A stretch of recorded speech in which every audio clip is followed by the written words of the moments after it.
What's up guys, Shane Starnes here, and this is the Xiaomi 12.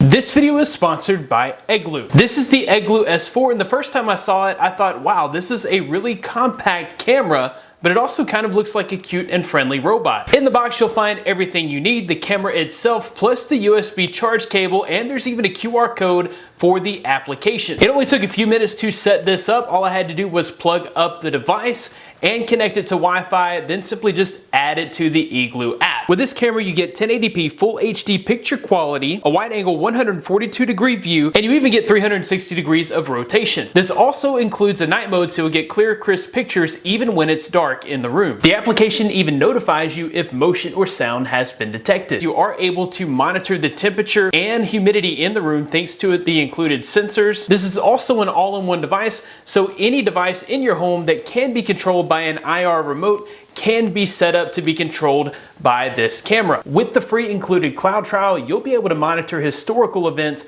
that the camera has captured. With features like 1080p recording, night vision, and remote control functions, this is a really great option. I'll be sure to include links in the description of where you can pick this up for yourself today. If you're getting tired of huge, unwieldy phones, and you just want a one-handed experience, again, the Xiaomi 12 is definitely the phone for you. The phone is thin and lightweight and super easy to hold in the hand. I love the fact that it has this frosted Gorilla Glass 5 back. It just makes the phone a whole lot grippier. When most glass phones will slip and slide out of your hand, they're really easy to drop. I feel like I'm gonna be able to hold on to this one and it's not going to accidentally slip out of my hand. Also love how the edges of the display are rounded, as well as the back of the phone is rounded. They just kind of taper off into a seamlessly round edge all around the phone. While this phone is light and compact, it is still dense and feels like a premium experience with the Gorilla Glass Victus on the front, the Gorilla Glass 5 on the back,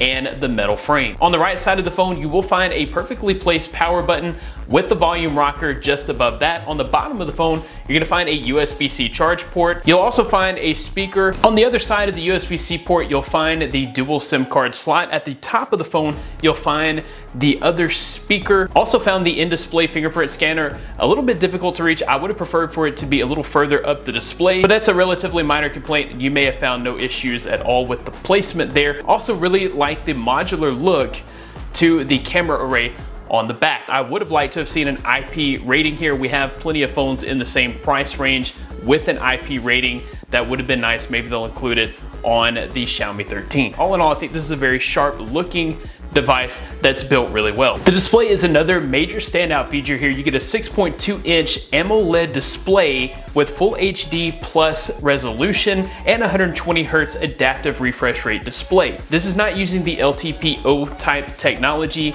that the Xiaomi 12 Pro uses, so it can only adapt between 60 Hz and 120 Hz, but it does do a good job at going back and forth between the refresh rates. The screen is super vibrant, colors pop. With HDR10 plus content coming from sources like Netflix do look amazing, and you're able to see lots of detail even in shadowy areas. Watching movies and TV shows is an incredible experience on this display. This screen also gets very bright with up to 1100 nits of peak brightness, so even whenever you take it out in the sunlight, you're still gonna be able to see this display. One key feature here, it does have 360 degrees of ambient light detection.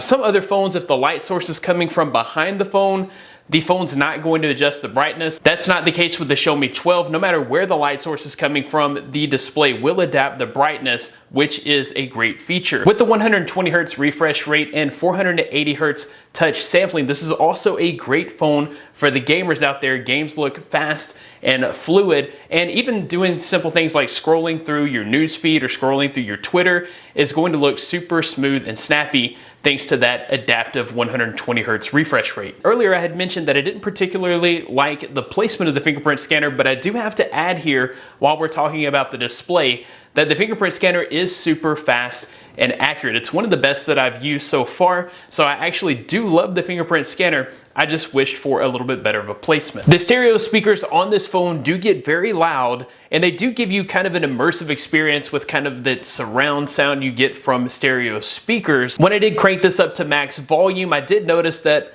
bass was lacking and I didn't get really a full sound. At the highest volumes, I just didn't feel like there were any dynamics to the sound. If you decrease the volume level a little bit, you do get a richer, fuller sound. When it comes to performance, this is definitely a powerhouse featuring a Snapdragon 8 Gen 1 and also 8 gigabytes of RAM on the model that I'm taking a look at. This does come in up to 12 gigabytes of RAM with 256 gigabytes of onboard storage. No matter what I threw at the phone was able to perform quick and responsive, whether that be scrolling through my Twitter feed or playing video games. I didn't notice any stutter or lag with the device. Everything just performs awesome. I was also able to multitask with this device. It's able to keep most things that you've open in the background. That way you can quickly return to apps. Even after extended periods of gaming, I didn't notice that the phone overheated and actually stayed pretty cool. That's thanks to the next level cooling system on this phone. It does include a 2600 squared millimeter VC heatsink, which is taking most of the heat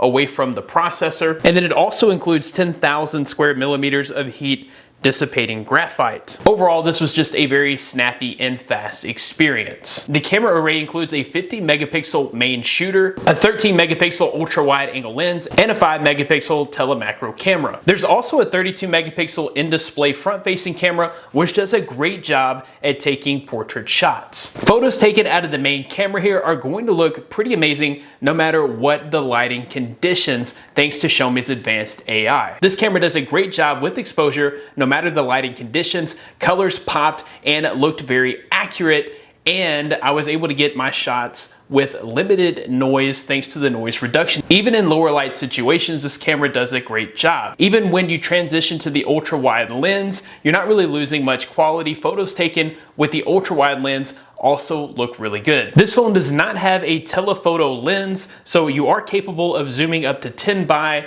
but it would have been nice to have a telephoto lens here for better zoomed images. The telemacro lens is okay for certain situations, but you're not going to find yourself taking super close-up shots of things very often, but it is nice to have that feature when the occasion does arise. This camera also shoots video at up to 8K resolution. 1080p and 4K looked amazing with options to go up to 60 frames per second. Optical image stabilization meant that video shooting was super steady and stable. This phone does include a 4500 milliamp hour battery, and I'm able to get a full day's use out of this phone with a normal day of use. Of course, if you are a heavy user, you're doing a lot of video gaming sessions, then you may find that the battery doesn't last you all throughout the day. I'm able to get about 4 to 5 hours of screen on time when I'm away from the house, and up to 10 hours of screen on time if I'm just simply watching a video on Wi-Fi. With the included 67 watt fast charger, you're able to get a 0 to 50% charge in under 15 minutes, and you're also able to get up to 90% charge in under 30 minutes, with a full charge taking about 45 minutes. With the ability to wirelessly charge at 50 watts, you're also getting some speedy wireless charges as well. Another standout feature here is you can reverse wirelessly charge at 10 watts. So this is actually usable reverse wireless charging if you do need to top up the charge of a smartwatch or some earbuds or something like that. I think that's a great feature as well. As far as the software experience is concerned, this does include Android 12 with the latest version of MyUI. MyUI is pretty lightweight. There are only a few extra included applications that are installed by default. Some of the things in MyUI do take a little bit of time to get used to, like the separation of the notifications and the settings from the pull down menu, as well as the applications being right there on the screen. These are of course things that you can change in the settings, so that's not really a big deal. And after you've used MyUI for a little while, some of the quirks actually begin to grow on you. Overall, I have to say I've really enjoyed the compact one-handed experience of the Xiaomi 12, and I love the fact that it includes all of the flagship specs that you would expect out of a phone like this. This is priced at $749, which I think is perfect for this specific phone. I'll be sure to include links in the description of where you can pick this up today. That about wraps it up for this video. Thanks guys for watching. Be blessed. I'll see you in the next one.